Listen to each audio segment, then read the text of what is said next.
Kalyana Gunagatraya Kamita Bhala Darini Srimad Venkatanadhaya Srinivasa Namah. I'm sorry that the power is off at home, and therefore probably I'm not very visible to you, but nevertheless seeing is not all that important.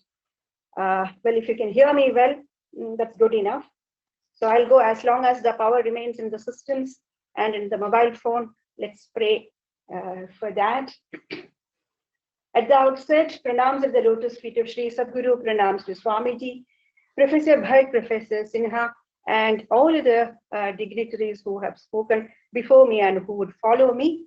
Today, Sri Vishnu Mohan Foundation, SVMF as we call it, is laying yet another milestone in its onward journey to academic achievements by launching this national seminar on Balakrishna, his leela and tatwa. That is how we have named the seminar. Friends, the relevance of the organization like SVMF is increasingly becoming evident to us in contemporary India, particularly for academics like us who have been tied on to pure disciplinary exercises, stripped of its cultural and religious aspects, thanks to secularism that once we wedded, are destined to organize only seminars on topics which carry no smell of the land nor the fragrance of the culture, and the clinical objectivity to which we devotedly tie ourselves to also put up further hurdles on us. Little wonder that we academics in India, we breathe a sigh of relief in forums like this, for here you can breathe fresh air of thoughts and engage in creative exercises in philosophy. Professor Bhatt very often tells me that, Sreekala, whenever I hear you in Vishnu Mohan Foundation, you sound very creative. And that is true, because these are the platforms which permit us to breathe fresh air of thoughts. Instead of, usually, the kind of work that we usually engage in, the work will secondary to whatever that comes from the West, because academic philosophy has been modeled after the European model, and therefore we'll have to follow the suit. Here you can stand by yourself and freely draw insights from your religion, culture, and literature, all three being tightly intertwined as I see it. That is how our tradition has been. I take this opportunity to salute the efforts of which has meticulously worked for the success of the seminar as we see today. Of course, I'm part of the organization. I feel so happy to see its progress. Years back, when I introduced Professor Bhatt to Swamiji, or rather introduced Swamiji to Professor Bhatt, the organization was a toddler in the field of academics, and today I see it as standing tall, has achieved its youth.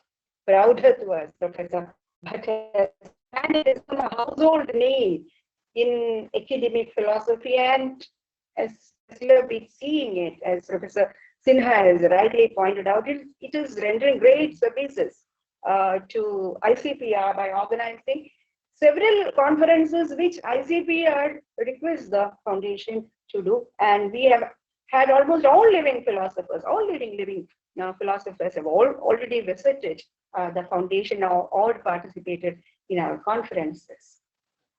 Well, friends, this afternoon we have picked up a topic that is part and parcel of our daily living. Professor Bhatt has spoken beautifully about it. I was telling my family that once Professor Bhatt speaks, then there is hardly anything left to speak for the rest. He has, summarized all that could be said on Lord Krishna. So this topic that we have taken up, Balakrishna, the philosophy and the life, is a factor which is part and parcel of our daily living, our prayers, worship, literature, music and dance. In short, our lived world in toto. The concept of Balakrishna comes into our life in many forms and adds color to our dreams. But Krishna Vasudeva, who has declared himself as Swayam Bhagwan, generates an awe and respect in our minds, emotions that distills you from the Lord. Balakrishna is one who stands close to you, whom you tightly embrace in moments of both joy and sorrow. Ironically, this little Krishna, who is easily available, Professor Bhatt again spoke about the saulabhyatva, the easily availability of Lord Krishna. And this unique feature of Balakrishna, as repeatedly our Sathguru speaks about it, the saulabhya, as well as the power that is together joined in Balakrishna. Sathguru often tells us that the smaller the Krishna, the greater the power. And so this is the uniqueness, saulabhya as well as the power.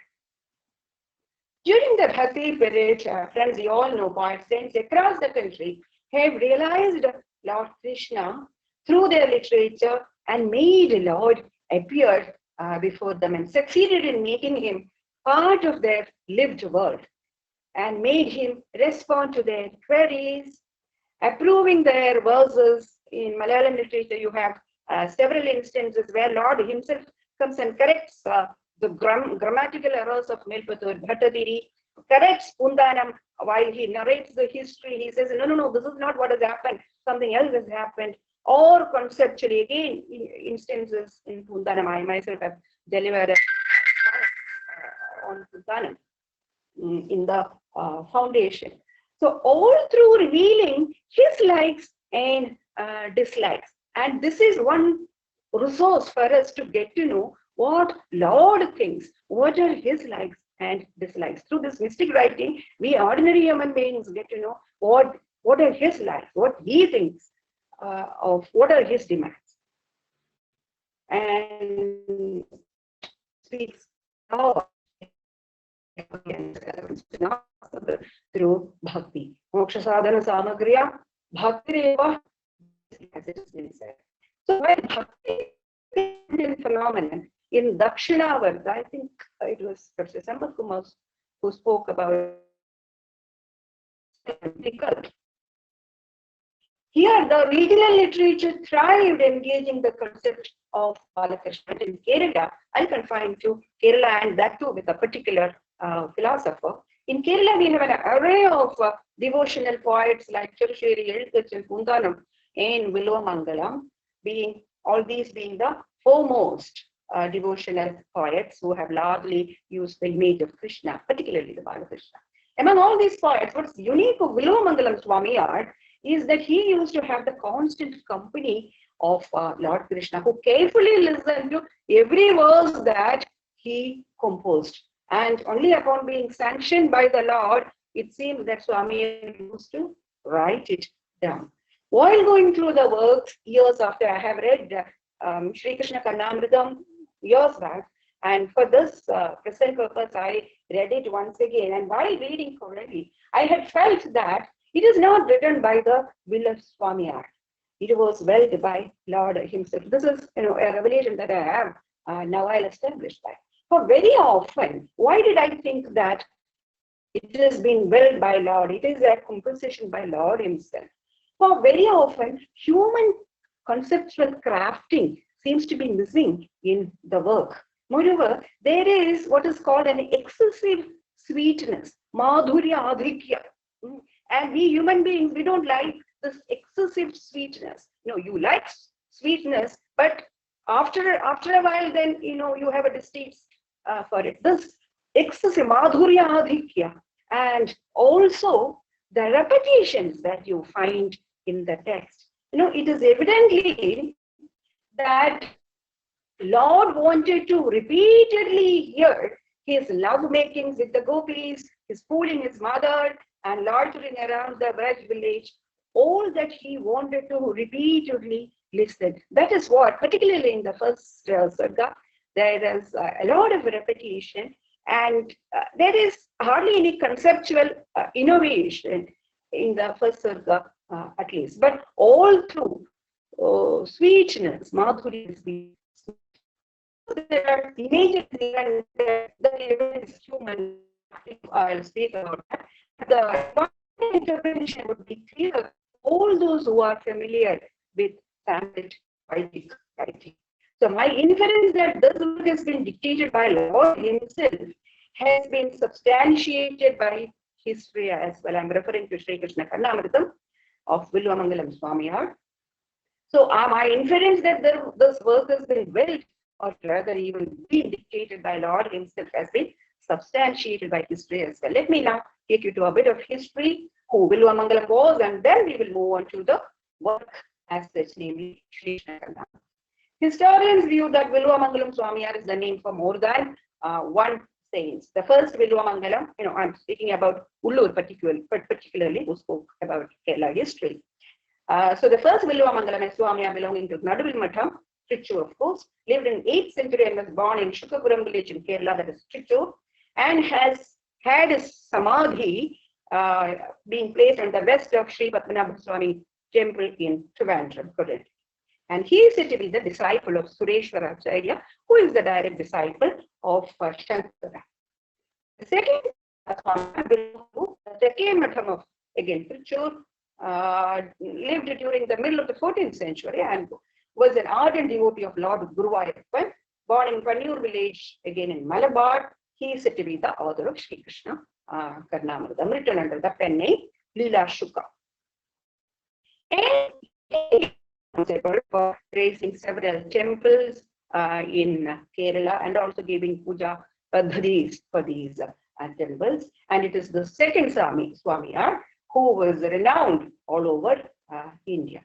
Though Vilvamangalam has a pan-Indian image, like in Rajasthan, he has moved to Rajasthan as well as to Orissa, and each locality claimed that Vilvamangalam Swamiyar is theirs, and the work has been composed in that place. But nevertheless, all scholars agree that he hailed from Kerala for two reasons. First, in Sri Krishna Karnamritam, the poet mentions the little Krishna is wearing a golden necklace with tiger's nail. Kandhekalpida Pundarika this Pundarika Nakham, the habit of wearing Pundarika Nakham, is one practiced only in Kerala. And the second reason is the lavish use of Dvidiyakshara Prasa. This Dvidiyakshara Prasa is a habit of the Kerala Sanskrit poets. And of course, Samadhi, the second Swamiya has had Samadhi in Mathura, where he is known as Vilvamangalam Thakura. But I'm not interested in reading this division, and those who are interested can go further. But we philosophers particularly have a distaste for history. While historians break their head looking for the identity or distinctness of these two figures, I'm least interested in fact-finding. Anyway, we know that history is inferior to aesthetics, as Aristotle has famously said. And therefore, I am engaging the life and thoughts of Vilvamangalam Swamiya, who lived in Kerala and who was a devotee of Lord Krishna. It is said that Swamiya, while residing in Thrissur, underwent deep anguish to have the darshan of the Lord. And the Lord is believed to have come in the guise of a little boy who was very mischievous, and the boy defiled the idol which was kept for puja. He was doing puja and then he played around havoc. And the sage became enraged at this and chased away the boy. And while the boy disappeared, Swamiya realized that it was none other than Lord himself, who, when the boy disappeared, leaving the message that now he will have to look for me only in Anantankadu, a forest called Ananta. After long search, but then Swamiya had no clue where this Anantankadu was. So he was walking on the banks of Arabian Sea, and he heard a Pulaya woman, a low-caste woman, scolding his child, threatening her child that she would throw him in Anantankadu. She said, "Don't be mischievous, I'm going to throw you in Anantankadu."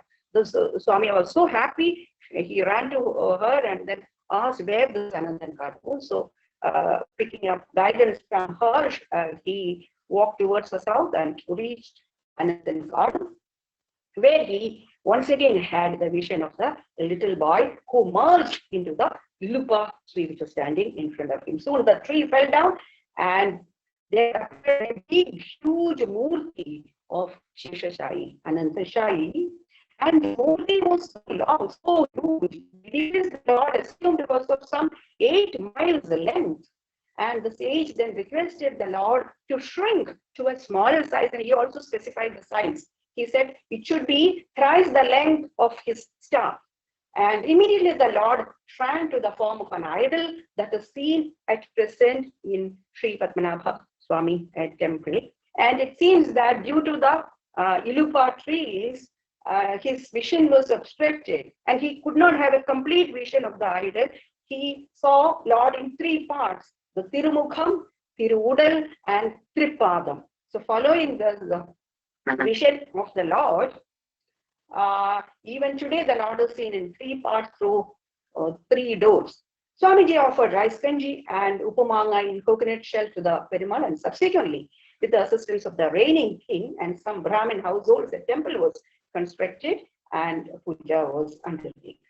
There were several anecdotes where Lord played with Swamiyar and was his constant companion. I'll try to illustrate some of them. Once King Manavendra appealed to Swamiyar to plead to Lord to give him darshan. So Swamiyar asked him to sit under the banyan tree, and the king was waiting there. Soon he could see the little Krishna running around the tree, and the excited king ran to him to hold him because he wanted to have him within his fold. The Lord objected, and he said that, look, Vilyamangalam has told me to give you only darshan, and that is all. Then he disappeared. The weeping king soon found a peacock feather left on his lap, and with this it seems Manavendra structured the crown for the Krishnanatham. This is the story.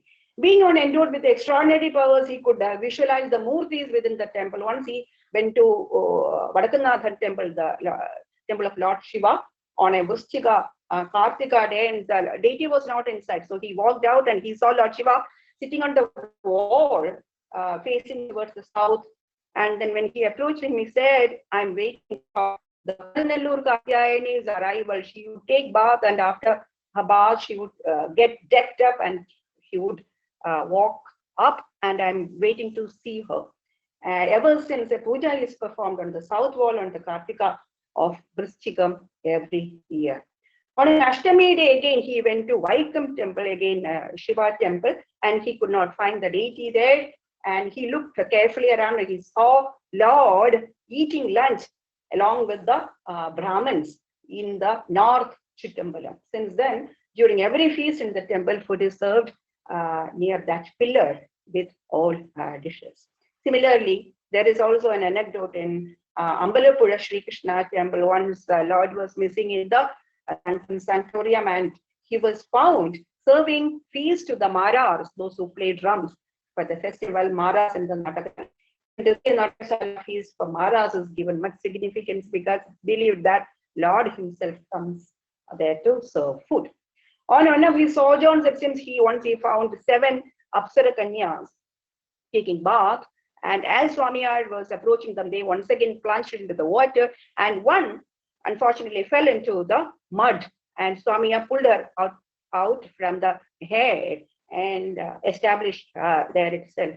And this is the famous Chartala Kartyayani temple, which is called as Chotanikara temple. Chartala means, tala, head with mud. Yet another anecdote is related to the Meenam Kulam Sri Krishna temple in the North Kerala. It seems once Swamiyar was returning from Kaveri, and then it was dusk. He wanted to do Sandhya Vandanam. There was no water. So he pleaded to Lord Krishna. Lord Krishna appeared, and he took a big, huge form and then placed his right bare foot on the rocky place, and then from there generated spring, and soon it became a pool. But Swamiyar complained. He said, see, there is no fish, and therefore the water might not be pure. Then Lord created a big fish and requested Swamiyar to bath in that. So this place is called Meen Kulam, and there is a Sri Krishna temple built there. There is also a Vilvamangalam Swamiyar Matham attached to that. And there is a cave also. And it's also believed that Swamiji has fixed the worship formats, puja pathadis, for all these temples. Now, regarding the literary contributions of the Swamiyar, of the 22 works that is credited to him, I'll just mention those which are related to Lord Sri Krishna. They are Sri Krishna. Karnamritam, Abhinavaka, Subhamala, Balakrishna Stotram, Bala Gopala Sudhi, Sri Krishna, Varadashtagam, Vrindavana Stotram, and Krishna Lila Vinoda. When we come to Sri Krishna Karnamritam, it has been believed that Lord Krishna used to shake his head in approval of the slokas in it. Swami used to reject those slokas which has not been approved by him. It seems on those days when Lord did not give approval even to one single sloka, he used to start. The author sings mainly about two stages of the life of Krishna, that is childhood and youth. In fact, there is no difference between the childhood and the youth. Professor Bhatt, initiated, it is implicated. This I'll go deep into that. Well, the work starts with establishing the concept of Bala. It says in the epic child who is always ready to give gift of salvation to those who salute him. It reads, Astanyasthanatapa varga aghilodaram kishora kritihi. Throughout the work, you see a poet pleading to Lord for a little of his sweetness. He said, you are overflowing with sweetness. Give me a little of your sweetness so that it makes my work melodious. At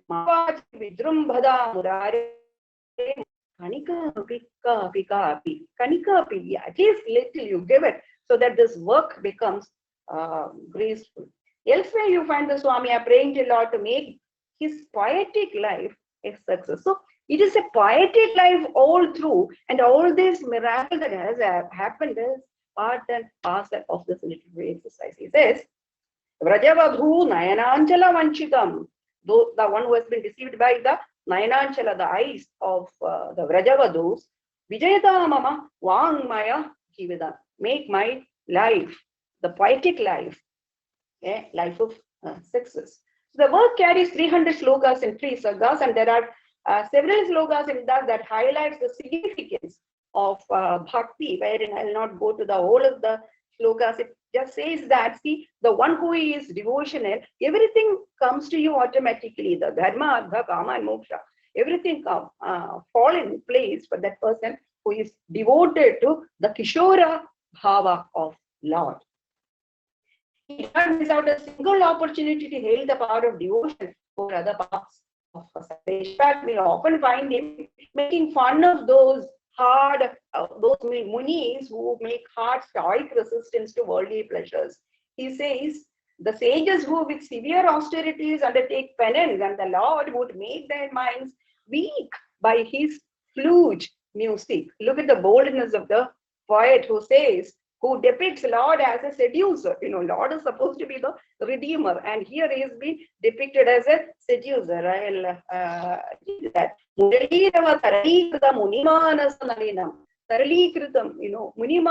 Munimanasam has been made Taralikritam, Chapalam, by the Muralirava of the Lord. So the message is clear. Tagore said, transcendence is not transit from the world, but exhausting the world.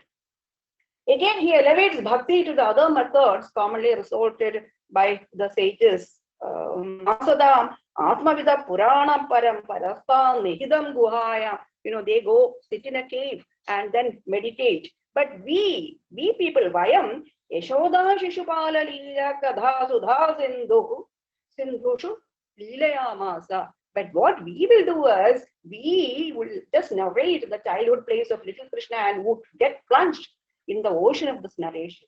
Sometimes he tactfully amalgamates these two, that is the Samyama Yoga and the Bhakti. For instance, in one verse he says, except on the chest of the trees and the heart of the great sages meditating him, and know the trees of the pleasant Vrindavan, where else can you find the Lord? I can cite innumerable instances of the poetic abilities of the of Vilomangalam. Abhinavagupta has to the poet seeking its usage, and that's no wonder. That has been evident. In India, you have several such instances. And over and above bhakti, I also would like to show that Hasya and Shringara are very well been employed by the poet. Look at an instance of Hasya. He says, those who worship the Nadha, the Lord of the ocean of milk, might think that you'll get lot of milk to drink in future, but that is not the case. In fact, they would even lose the chance of sucking their mother's milk by worshipping him. Now, what is the suggestion? The suggestion is that they will get relieved of. See, you will suck the mother's milk only if you get the birth. And if you worship the Lord, you will get over the birth, death cycle itself. That is the suggestion. Through Hasya, it is being presented. He has also shown surprise that Lord's choice of being happy doing service, household services to Gopavadhus, rather than obliging to those Brahmins who perform yajnas, austerities, and other forms of yoga to realize him. Very often, Lord, in Kaishora Vesha, this has been referred by Professor, but I would like to go deep into it. Very often, in the first Sarga, particularly Vilyomangalam, refers the Kishora, the little lad, as one, and has been depicted as one enjoying the love making of the Gopavadhus. Here we must know that the Lord in Kaishora Vesha is not a Kishora, lad in the true sense of the term. In the first Sarga, more than Vatsalya, it is Shrungara that has been engaged. Of course, in the second and the third, there are the depictions which it brings in the Vatsalya Bhava in you. Evidently, as we know, the Bala Leela is smeared with the paradox of the activities of a child who is not a child. One is surprised by the odd combination of the description of a child who walks in the streets of Vraja with Vrajabhumi with his anklets making sound. That's little lad. But the same child also has been described as one who has been tightly embraced by the Gopa Pranayinis. Gopa Pranayini Bhujayantritam. That has been how it has been described. Elsewhere he says, the form of Krishna as a child is tinged with passion. Shrinkara Sankalita Shita Kaishora Vesham. This is the paradox. Kaishora Vesham, he is a little lad, but then it is Shrinkara Sankalita. So, thus, let me address this riddle. Kaishora Veshe Shrinkaraha Kadham Bhaved. This is the paradox. In little lad, how can the Shrinkara emerge at all? The answer is at once simple but complex. Here you have a child who is at once the object of Vatsalya and Prema. In fact, Balakrishna and his leelas are fine instances to establish that there cannot be a divide between you. Try to recollect your old theories on rasa. Bharda himself speaks about, breaking the watertight compartmenting of the rasa. There is no watertight division between different sentiments of rasa. As per the rasa theory, Vatsalya in fact is not a rasa by itself. It's a part and parcel of Shringara. Shringara is the real rasa. Shringara is rasa raja. And a Lord as the master of rasas, again Professor Bhatt spoke about rasa uvaisaha. So as the master of rasas, he makes the best use of Shringara.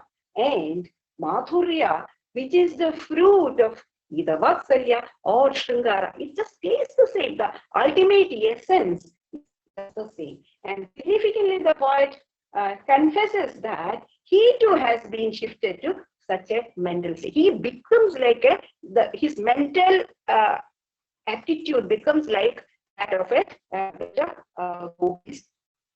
And this is something very significant. Now, this suggests a couple of things. First, the famous principle in Bhakti that the feminine in one's inner self has been thus explored in Bhakti. Whether you become male or female, the feminine in you has been explored in the method of Bhakti. And this has several privileges. By expanding the feminine, the self turns inward, the rational activities are slowed down, empathy gets generated, and most important, one easily surrenders to the Lord, surrendering all individualities, egos, retaining only those tools to enjoy the bliss generated in his company. So, in your conceptual apparatus, you retain only that tool, and the rest is being surrendered. So, this common tactic employed by most Bhakti saints has been very efficiently used by Vilomangala Swami.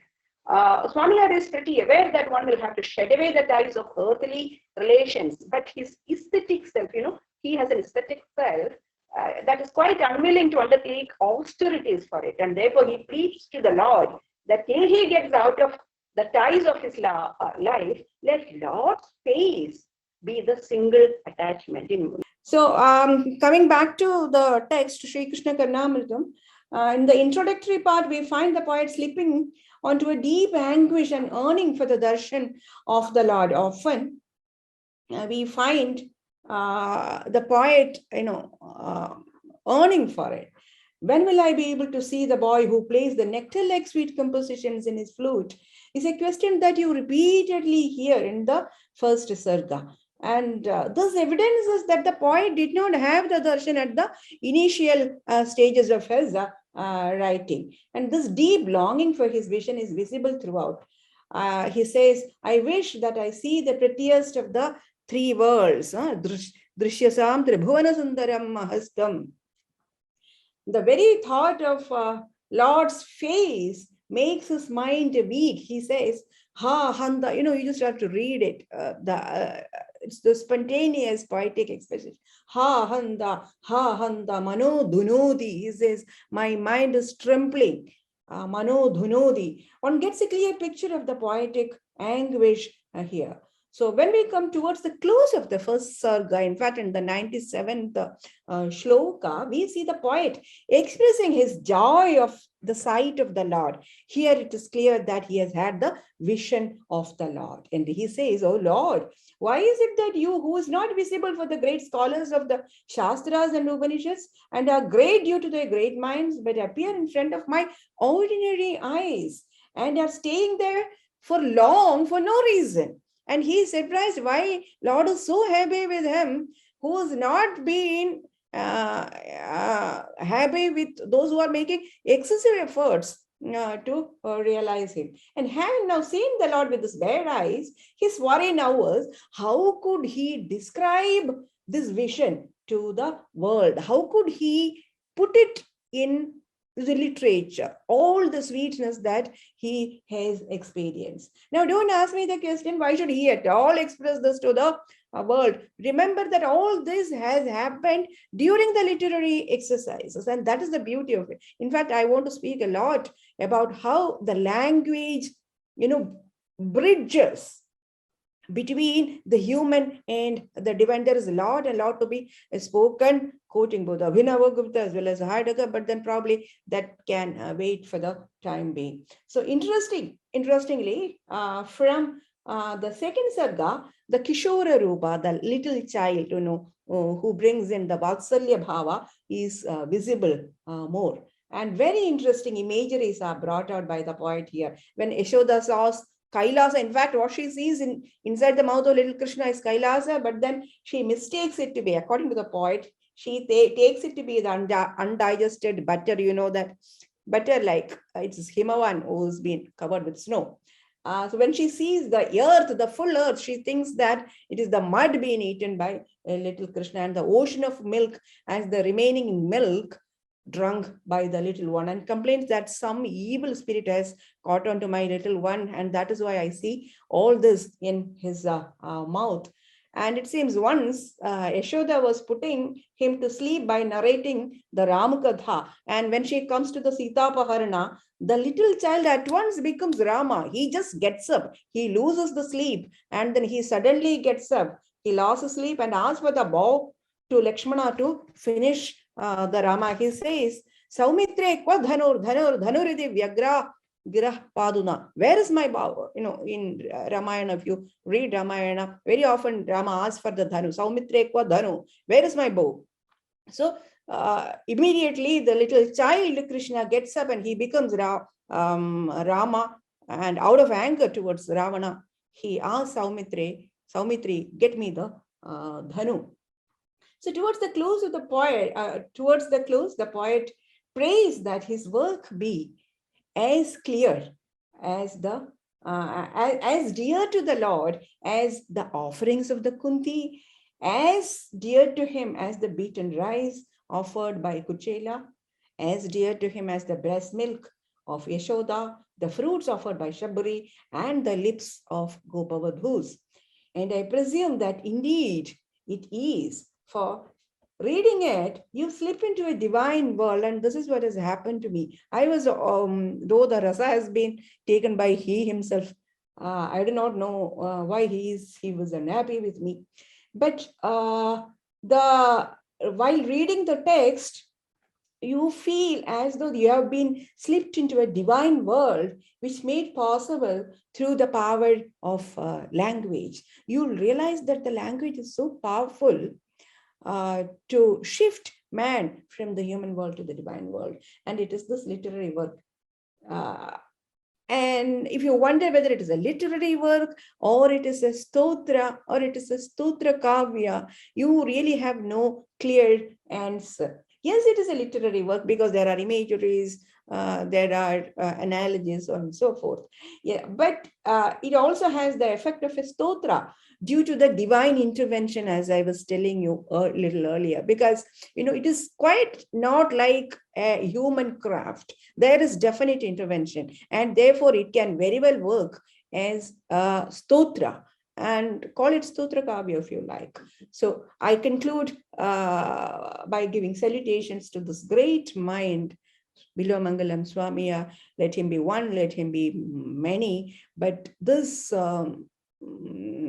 brilliant exposition that you see through the kavya exposes two things. One, his devotion to the Lord, and the second is how pleased the Lord is. You may have a lot of devotion and you may claim that you are a great devotee, but if he is not interested in you, then what is the use of you claiming that you are the devotee? The fact remains that little lad Krishna was so tied on to him. He used to follow him wherever, as the poet himself wonders, why is he always being present with me? I am a small soul, while there are great minds awaiting him for his arrival. So the fact is that he is in the books of the Lord, and that makes him deserving of our salutation. So I wind up saluting this great master who has brought to us Sri Krishna Karnamritam, which at once becomes a wonderful